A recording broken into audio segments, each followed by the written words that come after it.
Hey, Thomas from Field Tennis. If you're stuck at home and you cannot play tennis, you can still work on your strokes. And what I recommend you do is that you work on the biomechanical fundamentals. And that's what we're gonna do today. And in the first part of the video, you can just follow along. I will do a little workout that lasts about 10 minutes. And in the second part, I'm going to explain what you need to pay attention to, what are the most common mistakes, and I will also show you some core activation exercises. The reason why I'm doing it like that, so that the next time when you wanna just work out on your forehand, you don't waste time with my explanations, but you can start the video from the beginning and follow along, and that will save you some time. So let's get started. The first thing I recommend you do is a little loosening up exercise. I learned this from my good friend Marino Basic. I will give you a link in the description. So the exercise is called reset exercise. It goes like this. So you're just shaking yourself like this. You can do little rotations of the body and loosen up your neck. You can do this for about 30 seconds up to 1 minute.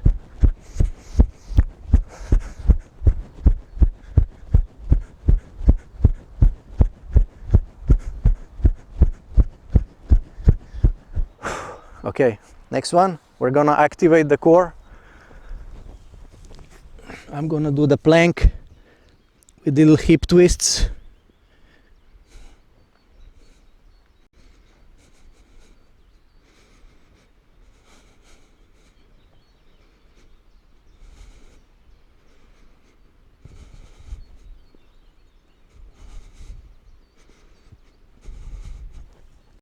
Okay. Next exercise, we're gonna activate the pelvis, even though we're gonna go from the ground up, but you will see later why I recommend you do pelvis first. So here you hold the racket like this, and you don't want the racket to move, but you want to move your pelvis. That way you isolate it. If you don't isolate it, you'll go like this. Then you don't really feel it. So I want you to feel here this pelvis hips region. Right now I'm doing neutral stance. My stability is on the left leg. Then I do open. I bend the right leg more and come up.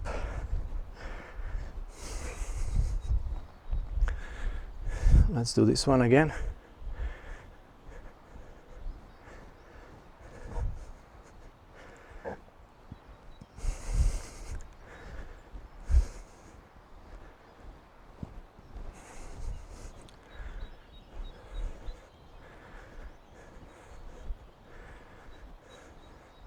So here's important that your weight stays on the right leg. We're not transferring weight right now, you're just here. You stay upright, you try to feel this line. Okay, now we're starting to go from the ground up. We're gonna go in a semi-open stance. Now we're transferring weight. So now the racket does move. You can do little number 8s. And we're transferring weight from back foot to front foot. Later on I will show you what you need to pay attention to and the most common mistakes in this exercise. But for now we're just doing a few like this. We do open stance. We have two versions of open stance. We do the first one. The first one is when we transfer weight from right to left. So we're just doing right to left. Keep your head up, your chin up, so that you don't do like this. Do like this. Transferring weight. Whenever you put your weight on the foot, you want to feel the whole foot on the ground very stable. This one has to pivot so that your pelvis hips can pivot. Now we do the other version of the open stance, which is this one. You don't transfer weight immediately. First we just go up, so now the racket moves. Now we transfer weight with a delay. We go up and transfer, see the pivot. So I go up and transfer. You go up and transfer. Up, transfer. So I go on my, when I'm here, I go on my toes, I push from my toes and I pivot. Up. First I go up and on this one. This one is direct, version 1. I go direct, and you will see in a minute why we're doing these two variations. So this is 1 and this one is 2. We're going back to neutral stance. You can hold the racket now like this, you choke up, arms move parallel. Now we're gonna do shifts. So you're gonna do weight transfer forward and weight transfer to the side. You can do, you don't have to do exactly here. The goal is also for you to realize that you can step anywhere you want and it's the same rhythm. So this is your adjusting foot. When you position on the court and you're about to play, this foot is adjusting very precisely where you need to be. So you're already in the position. Now where do I need to put this foot so that I get to the ball right? So this is the adjusting foot in this situation. So we're going here. Your goal is to also synchronize the upper body. We're not holding by the handle because then you feel too much of the hand, but now we want attention down on the ground, here and here. So these were neutral stance shifts. Now we do open stance shifts. So open stance is, here's 1. So now we're gonna move to the left with the one little cross. So we go like this, hop and hop,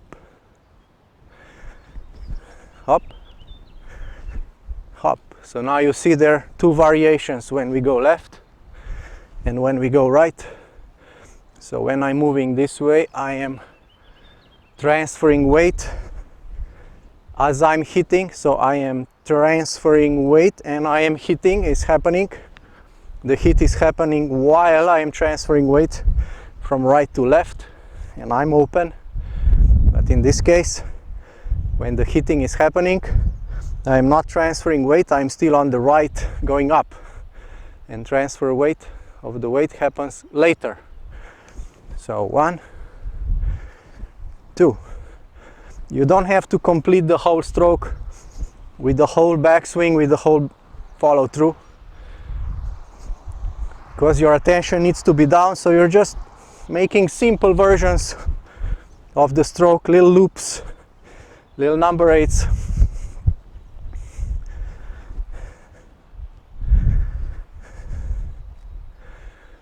The next set of exercises that you should do now are the ones that I showed on the stairs, where we work on the legs, because now we started on the ground, we feel the ground, we've already activated part of the body, we've loosened up part of the body, so now we felt the ground, so now we need to feel the legs.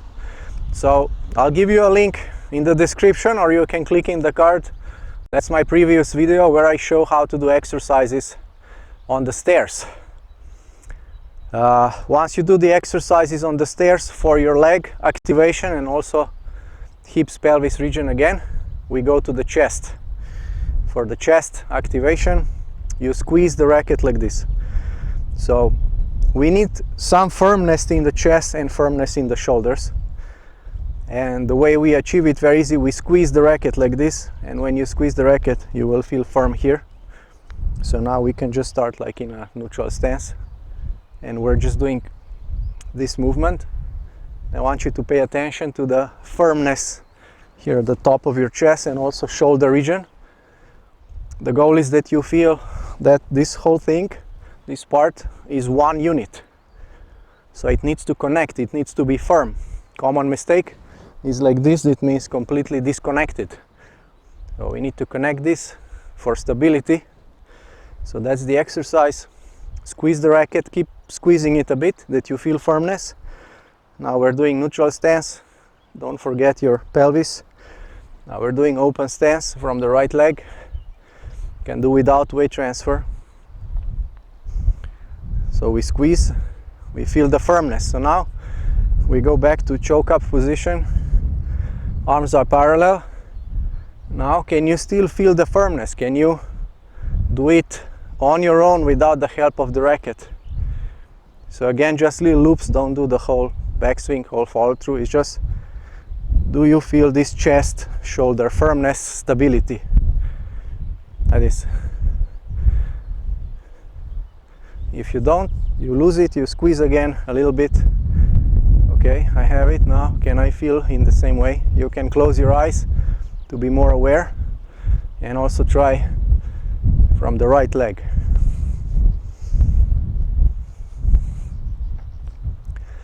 All right, now we're gonna move to arm swings. We'll need to swing our arms, but I recommend we do one more core activation exercise, because in order for the arms to swing, we need to lead with the body, it needs to engage.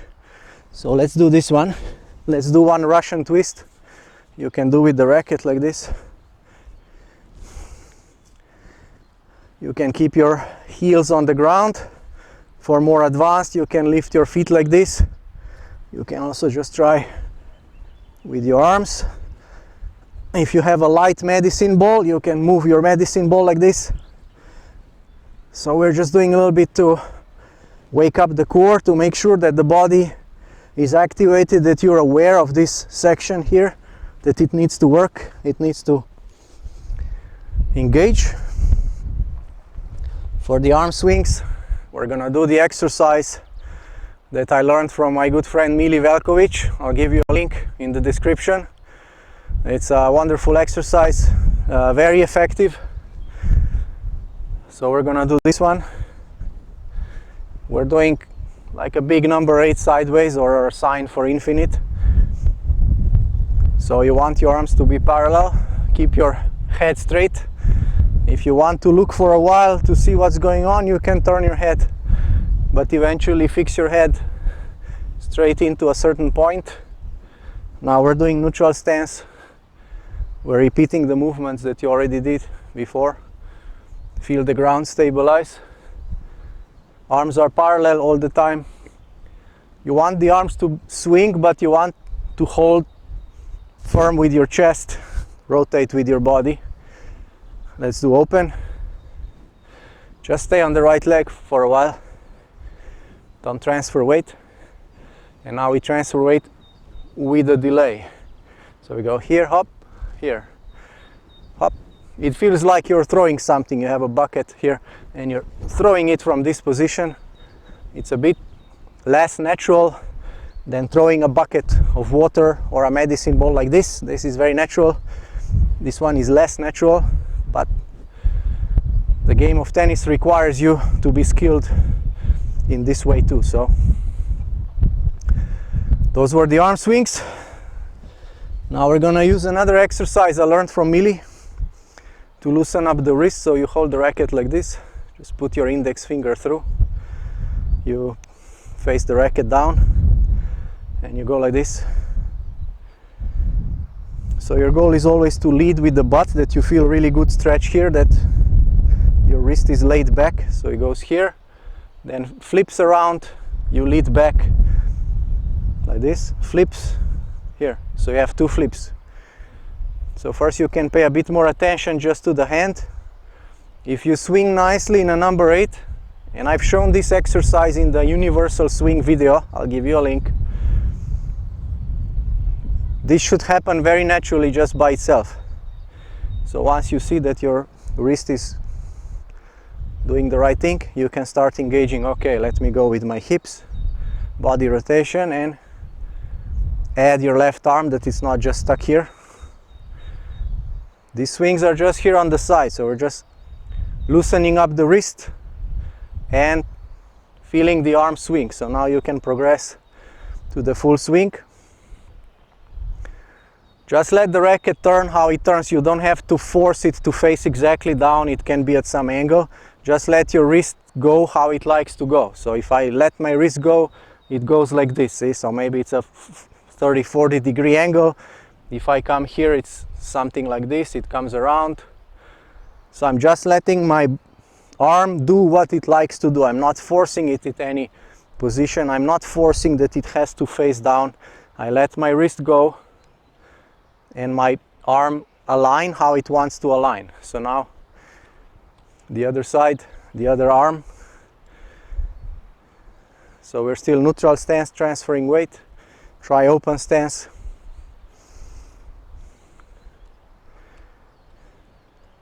And you can do with the weight transfer. So this is direct weight transfer, and this one is a delayed weight transfer. All right, so now we've completed the basic biomechanical fundamentals of the forehand stroke, and now you can use your own style. So now we were not looking at any particular style. By style I mean, how do you prepare your forehand and how do you finish your forehand? What is your grip? So these are styles. So regardless of which style you use, the biomechanical fundamentals are always the same. So also one advice, when you observe the pros, try not to be deceived by their style, because there are many different styles. Try to look at the commonalities. Do not look at the differences between the little details of the forehand stroke of Federer and Djokovic, for example, but look at the commonalities. So your style can be like Federer, like you're preparing like this. Then try to feel what we've been doing now for 10 minutes. So okay, I feel the stability, I feel my pelvis rotation, I feel some firmness in the chest, I'm rotating, I'm able to do this transferring weight on the left leg, very stable. I'm able to do this with the direct open stance transfer or with a delayed open stance transfer. So now you can use your style. So whether your style is like this, or your style is like Andre Agassi, like this, or your style is like Pete Sampras or Ivan Lendl with the elbow leading, whatever your style is, you can now use it and try to feel the fundamentals that we worked on. So here are 10 variations of the core activation exercises. So I'm just showing them for 5 seconds that you have an idea, so that your workouts don't get too boring if you always have to do the same exercise. So I'm giving you a few variations here. So usually when you want to activate your core, you should do one of these exercises for 20 to 30 seconds. There are of course hundreds of other exercises for core activation. So once you're kind of bored of these ones, feel free to research on the internet anything that activates your core. Any type of crunch or something like that is good, because we want to bring attention to the center of the body so that it's activated and engaged, and then you'll be on the right track. So in the second part of the video, now that the workout is complete, I want to show you a few things that you need to pay attention to, and most common mistakes. So if we start with the ground, with the weight transfers, maybe I'll show from this angle.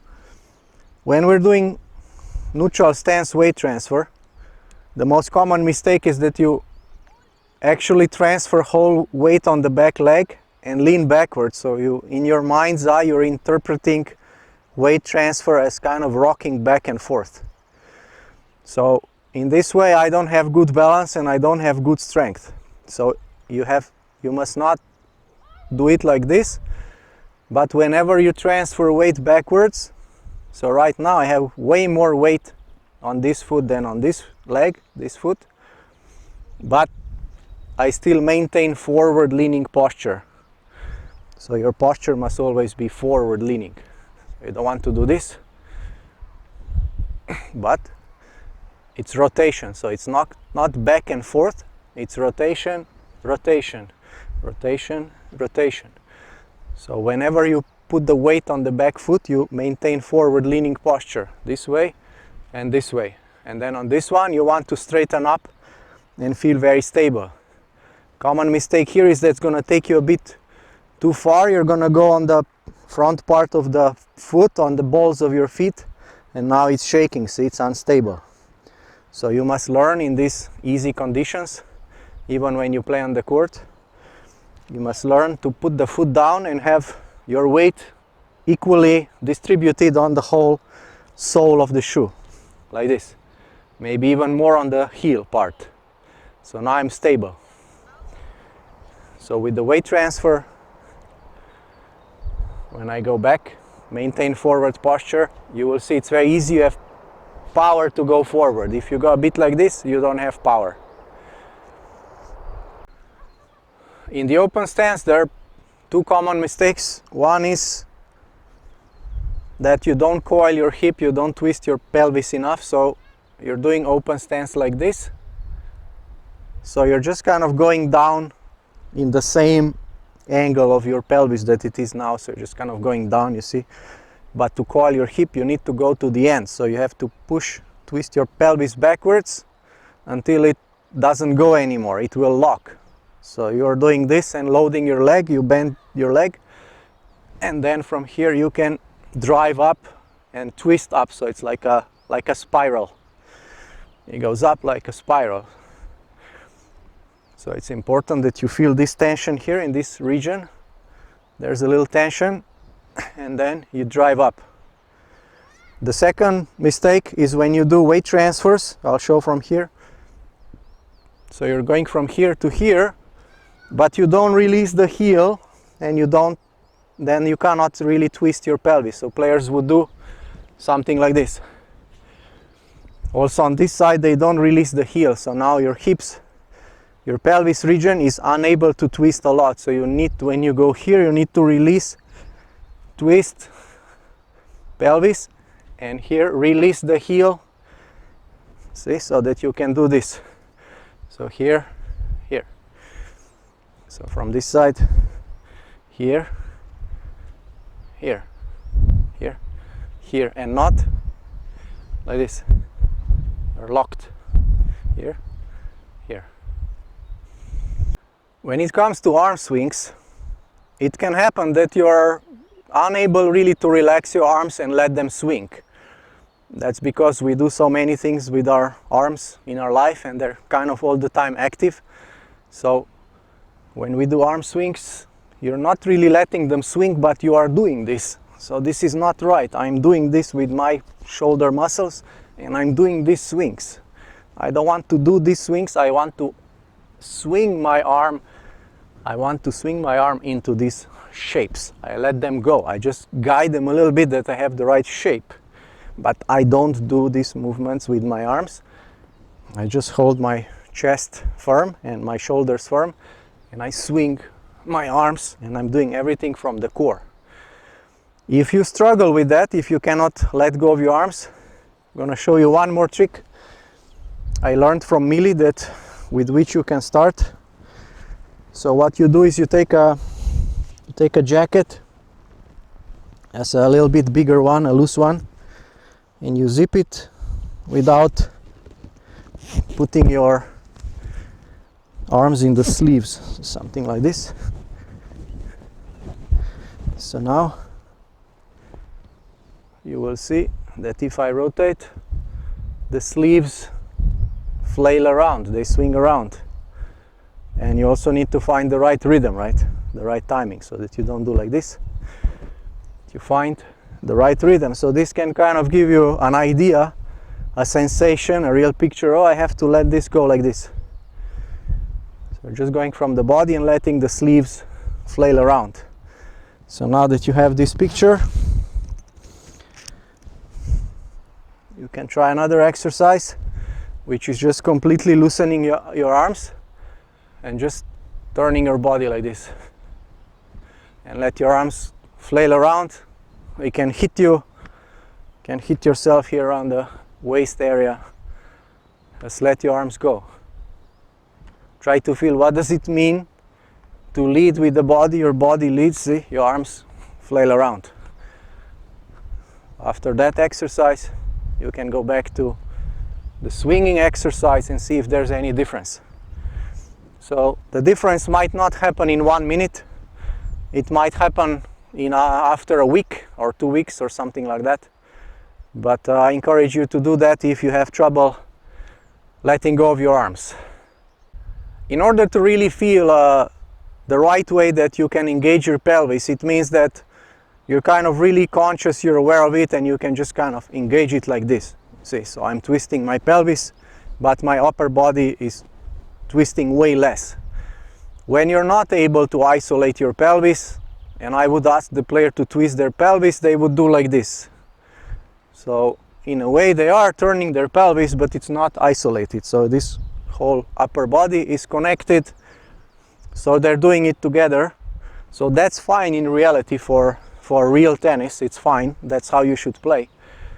But in case you are not working enough with your pelvis, which is many players don't, so how does that look like? It looks like hitting forehand like this, so the lower body stays back, so players hitting like this, and then the lower body comes, so the upper body, the shoulder, goes before the hip, so it goes like this, hop, hop.